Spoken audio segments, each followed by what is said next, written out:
Master साहब सबसे पहले ये बताइए कि बच्चे जो है ना एसएससी के एग्ज़ाम्स दिए और अल्हम्दुलिल्लाह अच्छा रिज़ल्ट भी आया और जिसमें लड़कियों को सबक़त शुरू की तरह एनएच हमेशा से सबक़त बच्चियों की रहती है। लेकिन अभी 10वीं क्लास के बाद में फिर क्या करना चाहिए? उनके सर पर परेशान है तो आप क्या मशवरा देना चाहेंगे? सब में पहले पेरेंट्स को और बच्चों को जो एसएससी का इम्तिहान लिखे और पास हो गए, एएसजे न्यूज़ की जानिब से और मेरी जानिब से दिल की गहराइयों से मुबारकबाद दी जाती। एसएससी के बाद के 2 साल जो कि इंटरमीडिएट कहलाते हैं, वो बच्चे के मुस्तकबिल को तय करने वाले रहते और यहाँ पे बहुत सोच समझ के फ़ैसला करने की ज़रूरत होती ताकि जो है उसका मुस्तकबिल कामयाब हो सके। तो इंटरमीडिएट के बाद सब में पहले तो बोर्ड ऑफ एसएससी के बाद जो कोर्सेस है बोर्ड ऑफ इंटरमीडिएट की जानिब से चलाए जाते, जिसमें 4 कोर्सेस रहते, एमपीसी, बाईपीसी, एचईसी, एमईसी और इसके अलावा गवर्नमेंट के पास से टेक्निकल कोर्सेस पॉलिटेक्निक में अरेंज होते हैं, जिसमें जो है बच्चों को 3 साल का डिप्लोमा कराया जाता, जिसको जो है diploma in civil engineering, diploma in mechanical engineering, diploma in electrical engineering वगैरह वगैरह 5-6 किस्म के डिप्लोमास रहते। तो जो बच्चे पॉलिटेक्निक एंट्रेंस लिखे वो बच्चे पॉलिटेक्निक में एडमिशन के मुस्तहक करार पाते और जो बच्चे पॉलिटेक्निक का एंट्रेंस नहीं लिखे वो लोग पॉलिटेक्निक में एडमिशन नहीं ले सकते। अब रह गई बात इंटरमीडिएट कोर्सेज की, इसके लिए प्राइवेट कॉलेजेस में हम रास्त जाके दाखिला ले सकते, अपने टीसी और मेमो वगैरह ले जाके, आधार कार्ड वगैरह ले जाके वहाँ पे आप जो कोर्स में हिस्सा एडमिशन लेना चाह रहे हैं आप जाके कॉलेज वालों को बताएं तो प्राइवेट कॉलेज में आपका डायरेक्ट एडमिशन हो जाता है। वो पूरा प्रोसेस वो लोग कर लेते हैं। हमारे गवर्नमेंट कॉलेज के एडमिशन के लिए गुज़िश्ता साल से एक नया रूल निकला कि बच्चे को अपनी इंफॉर्मेशन पूरी मी सेवा से ऑनलाइन कर देना है। अच्छा। कि वो कौन से कॉलेज में एडमिशन लेना चाह रहा, कौन से ग्रुप में एडमिशन लेना चाह रहा, और जब आप मी सेवा से ऑनलाइन कर देते तो ऑटोमेटिक आपका एडमिशन भी मी सेवा गवर्नमेंट की तरफ से अप्रूव्ड होकर मैसेज आपको डायरेक्ट आ जाता कि आपको फलां कॉलेज में सीट दी गई है, आप वहाँ जाके तालीम हासिल कर लें। ये वह एडमिशन का प्रोसेस। अब ये एमपीसी, बाईपीसी, सीईसी और एमईसी, एचईसी ये क्या चीज़ें हैं? तो एमपीसी के जो सब्जेक्ट्स होते हैं उसमें मैथ्स, फिज़िक्स, केमिस्ट्री होती है। तो जो बच्चे एमपीसी में एडमिशन लेते हैं उनको इंजीनियरिंग में एडमिशन का मौका रहता। इंजीनियरिंग कॉलेजेस में, आईआईटी कॉलेजेस में, आईआईटी यानी इंडियन इंफॉर्मेशन टेक्नोलॉजी के कॉलेजेस में एडमिशन लेने का मौका रहता। मगर ख़ाली एमपीसी कर लेने से ये कोर्सेस में उनका एडमिशन नहीं होता। उसके लिए एक नया एंट्रेंस पहले जिसको एमसेट बोलते थे, आजकल उसको एपसेट बोल रहे हैं। तेलंगाना गवर्नमेंट उसको नया नाम दी। तो इंटरमीडिएट की तकमील के साथ ही आपको एंट्रेंस लिखना रहता और एंट्रेंस लिखे तो आप आगे के कोर्सेज को डिसाइड कर सकते। तो आप सब में पहले इंटरमीडिएट में इत्मीनान के साथ एमपीसी, मैथ्स, फिज़िक्स, केमिस्ट्री पढ़ लिए तो फिर आप एपसेट लिख सकते हैं। और उसी तरीके से एपसेट लिखने से आपको कई कोर्सेज में एडमिशन मिलने का मौका मिलता। तो जो बच्चे ख़ास तौर पे इंजीनियरिंग करना चाह रहे हैं वो एमपीसी ले, और सेकेंड लैंग्वेजेस में अच्छे मार्क्स स्कोर करना चाह रहे हैं तो कोशिश ये करें कि अगर मुस्लिम स्टूडेंट्स है तो अरेबिक चूज़ करें, क्योंकि अरेबिक में सिलेबस कम रहता और आपको मार्क्स ज़्यादा आते, जिसका आपको जो है फ्यूचर में फ़ायदा हो सकता। आप डिग्री वगैरह कर रहे हैं तो उसमें आपको अरेबिक अगर रही तो बीए विद अरेबिक कर सकते हैं, एमए विद अरेबिक कर सकते हैं। अरेबिक रहने से आपको बहुत सारे फ़वाइद हासिल हो सकते हैं। उसी तरीके से दूसरी जो मशहूर स्ट्रीम है वो है बाईपीसी, जिसको बायोलॉजी, फिज़िक्स, केमिस्ट्री बोलते हैं। अगर आप बायोलॉजी, फिज़िक्स, केमिस्ट्री की स्ट्रीम चुन रहे हैं तो आपको डॉक्टर बनने का रास्ता मिलता।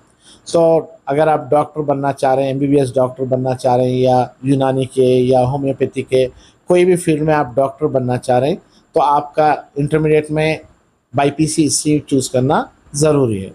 और बाईपीसी के बाद डॉक्टर्स के लिए नीट बोल के एक एंट्रेंस एग्ज़ाम होता, जिसकी कोचिंग सेकेंड ईयर से शुरू हो जाती और जिसका एंट्रेंस के लिए फॉर्म को अपलोड भी जो है आपको सेकेंड ईयर में कर देना रहता। तो फिर आप नीट के एग्ज़ाम को अपीयर हो सकते हैं और आप क्वालिफाई हो गए तो आपको एमबीबीएस में एडमिशन मिल जा सकता। और तेलंगाना गवर्नमेंट लास्ट ईयर 30 नए मेडिकल कॉलेजेस पूरे स्टेट में ओपन करे। इससे क्या हो गया, एमबीबीएस डॉक्टर बनने के लिए बच्चों को बड़ी सहूलत हो गई। कईयों अगर एक एक कॉलेज में अगर उनके पास 200 सीट भी अगर वो प्रोवाइड करें तो करीब 6000 सीटों का इजाफा हो गया गुज़िश्ता से। तो ये 6000 सीटों का इजाफा हो जाने का मतलब ये क्या है कि मज़ीद 6000 बच्चे डॉक्टर्स बन सकते। तो पहले एमबीबीएस में सीट मिलना बहुत मुश्किल काम था, पर अब ये जो 30 नए कॉलेजेस खुले उसके तुफैल में जो है पहले के उतना मुश्किल नहीं रहेगा। तो बच्चे जो बाईपीसी का कोर्स पढ़ रहे हैं वो लोग बाईपीसी में पूरी दिलचस्पी के साथ पढ़े, और ये लोग भी अपनी जब सेकेंड लैंग्वेज चूज़ कर रहे हैं तो अरबी ज़रूर चूज़ करें। अरबी चूज़ करने से आपको फ़ायदा ये होगा कि आप नीट के ज़रिए एक तो एमबीबीएस का में भी एडमिशन ले सकते हैं। अगर खुदा न खास्ता एमबीबीएस में और बीडीएस में आपको सीट नहीं मिली तो यूनानी में बीएमएस में एडमिशन ले सकते हैं आप, बैचलर ऑफ यूनानी मेडिकल में। तो इससे क्या होता, बहरहाल आप जो है कहीं कोई ना कोई फील्ड के डॉक्टर बन जाते। और अगर आप एमबीबीएस डॉक्टर बन गए या बीडीएस डॉक्टर बन गए, बीएमएस डॉक्टर बन गए, अगर आप चाहे नौकरी करना चाह रहे हैं नौकरी कर सकते, नहीं तो आप खुद अपने पैरों पे खड़े होकर अपना क्लिनिक खुद आप मैनेज कर ले सकते। तो इससे जो है आपके अंदर खुद मुख्तारी आ जाती, आप अपने मुस्तकबिल को खूबसूरत बना सकते। तीसरा जो ग्रुप रहता है वो रहता सीईसी का, जिसमें जो है सिविक्स, इकोनॉमिक्स, कॉमर्स। ये कोर्स में ऐसे बच्चे एडमिशन लेने की कोशिश करते हैं जिनकी मैथ्स ज़रा कमज़ोर हो, जो फिज़िक्स केमिस्ट्री से डरते हैं, क्योंकि मैथ्स, फिज़िक्स, केमिस्ट्री सब में टफ सब्जेक्ट्स रहते हैं। तो सीईसी में आप अगर एडमिशन ले लेंगे तो आपको फ्यूचर में बीकॉम करने में आपको सहूलत रही थी, बीबीए करने में सहूलत रही थी, जिससे जो है आप आगे चल के एमबीए वगैरह कर सकते। सीईसी और एमईसी के बच्चों के लिए बहुत बड़े स्कोप्स है। MEC maths, economics, commerce, CEC civics, economics, commerce. तो ये दोनों भी बड़े वास्ट सब्जेक्ट्स हैं। इससे जो है आपको ख़ास तौर पे मिनिस्ट्रियल स्टाफ बनने के लिए, कोई भी ऑफिस में काम करने के लिए, और अकाउंट्स बीकॉम वगैरह करने के लिए, बीबीए करने के लिए, मैनेजमेंट के कोर्सेज करने के लिए। आज पहले कल तक आईटी बोल रहे थे, आज आईटी के साथ साथ मैनेजमेंट की भी बड़ी अहमियत हो गई, क्योंकि कारोबार वसी होते जा रहे हैं, मामलात वसी होते जा रहे हैं। तो ये मामलात को ठीक ढंग से मैनेज करना बोले तो एक अच्छा मैनेजर भी होना ज़रूरी है। तो जो सीईसी एमईसी करके रहते स्टूडेंट्स, उनको ये अच्छा चांस मिलता। आखिरी जो स्ट्रीम रही थी HEC, हिस्ट्री, इकोनॉमिक्स, सिविक्स, ये पूरा थियरी रहता। उसमें जो है आपको सिर्फ पढ़ना और इम्तिहान लिखना रहता। तो ये बच्चे बीए कर सकते, एमए कर सकते, लैंग्वेज के लेक्चरर्स बन सकते, लैंग्वेज के टीचर्स बन सकते। और पूरे कोर्सेज से जितने ग्रेजुएट्स बन के आ रहे हैं उन लोगों को ख़ास तौर पे जो है फ्यूचर में बीएड वगैरह करने को भी आसानी हो जाती, जो कि टीचिंग लाइन की तरफ आपको लेके जाती। बहरहाल ये 2 साल तलबा की ज़िंदगी के लिए बहुत अहम होते, क्योंकि अभी अभी स्कूल से वो निकल के आते हैं, वो लोग ये उम्मीद में रहते हैं कि अब चलो स्कूल की पाबंदियाँ ख़त्म हुई, अब हमको आज़ादी मिलने जा रही। मगर अगर ये 2 साल बच्चे सही ढंग से नहीं इस्तेमाल करें तो उनका फ्यूचर हमेशा के लिए अंधेरे में चले जाता। ये 2 साल आपको बहुत मेहनत से काम करना है, बहुत सोच समझ के काम करना है, बहुत इंटेलिजेंटली आपको अपने टाइम का इस्तेमाल करना है। और माँ बाप को भी चाहिए कि आप कॉलेज में आ गया ना बच्चा, बल्कि स्कूल से ज़्यादा उसकी तरफ आपको तवज्जो देने की ज़रूरत है। ये 2 साल अगर बच्चा हमारा अच्छा पढ़ लिया, अच्छे मार्क्स स्कोर कर लिया, और कोई भी एक अच्छा एंट्रेंस क्वालिफाई कर लिया, और एक कोई प्रोफेशनल कोर्स में उसका एडमिशन हो गया, तो समझो फिर हमारा और आपका टेंशन ख़त्म होता। तो बहरहाल यहाँ पे माँ बाप की और बच्चों की जो है बहुत फ़िक्र करके अपने मुस्तकबिल को तय करने की ज़रूरत है। मास्टर साहब, आप जैसा कि अभी आपने एक वर्ड है पॉलिटेक्निक का जो है वो, तो उसके लिए क्या उसमें भी क्योंकि टेक्निकल है आजकल नौकरी वगैरह के मसले, वो उसके लिए आपका क्या मशवरा है? पॉलिटेक्निक जो है अच्छा कोर्स है, और ख़ास तौर पे पुराने शहर में क्या बोलते हैं आपके खुली कुतुब शाह पॉलिटेक्निक बोल के क़ायम की गई। और वो पॉलिटेक्निक की खुसूसियत ये है कि इसमें सिर्फ ओल्ड सिटी के बच्चों को एडमिशन दिया जाता, दूसरे ओल्ड सिटी से बाहर के बच्चों को एडमिशन नहीं दिया जाता। तो इसमें सब में ज़्यादा फ़ायदा किसको पहुंचना रहता?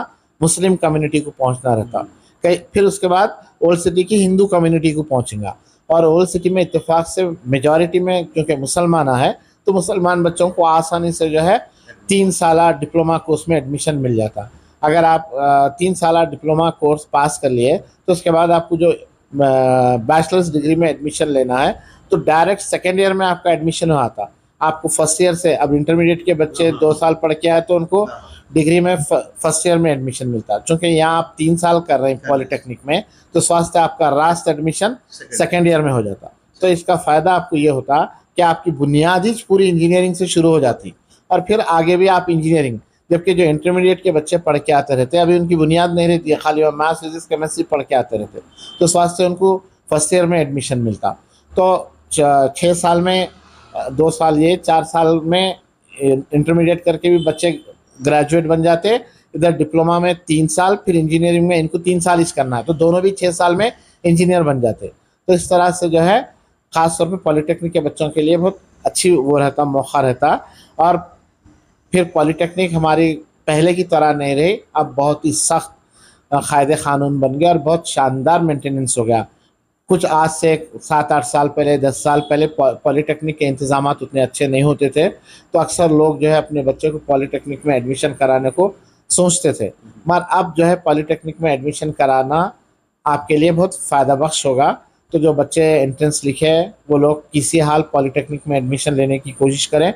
अब अगर कुछ बच्चे नहीं लिख सके तो वो बच्चे लामाला इंटरमीडिएट करें, उसके बाद ग्रेजुएशन में इंटरमीडिएट में वो इंजीनियरिंग में एडमिशन ले सकते हैं। मास्टर साहब, कोई सरप्रस्त जो ये प्रोग्राम देख रहे हैं, आपसे अगर रब्ता करने के लिए आपका नंबर, कोई मशवरे के लिए अगर आप कोई बात करना चाहें, नंबर? मेरा नंबर 9948072142 है। I repeat once again, 9948072142। मगर मैं सरपरस्तों से गुजारिश करूँगा कि कुछ मशवरा अगर लेना है तो आप 9 बजे से 5 बजे के दरमियान कॉल करें, जो कि 5 बजे के बाद फिर हमारी अपनी निजी ज़िंदगी रहती और उस वक्त कुछ हमारी अपनी मसरूफियतें रहती। अगर हमारे से मिलना चाह रहे हैं तो आप Holi town high school Alibag Jahanuma में सुबह 9 बजे से 5 बजे तक रब्त पैदा कर सकते हैं, या टेलीफोनिक भी आप कुछ राय लेना चाह रहे हैं तो अभी जो मैं नंबर बताया उस पर ले सकते हैं। मगर वहाँ भी आप 9 बजे से फ़ोन पे भी आप सुबह 9 बजे से 5 बजे के दरमियान में रब्त पैदा करें, क्योंकि शाम में फिर मैं कुछ अपने निजी मामलात में रहूँगा, आपका फ़ोन नहीं रिसीव करूँगा तो आपको तकलीफ़ होंगी। मैं ये नहीं चाहता कि आपको किसी तरह से तकलीफ़ पहुँचे। नाज़रीन, तो ये थे हमारे मास्टर हकीम सर।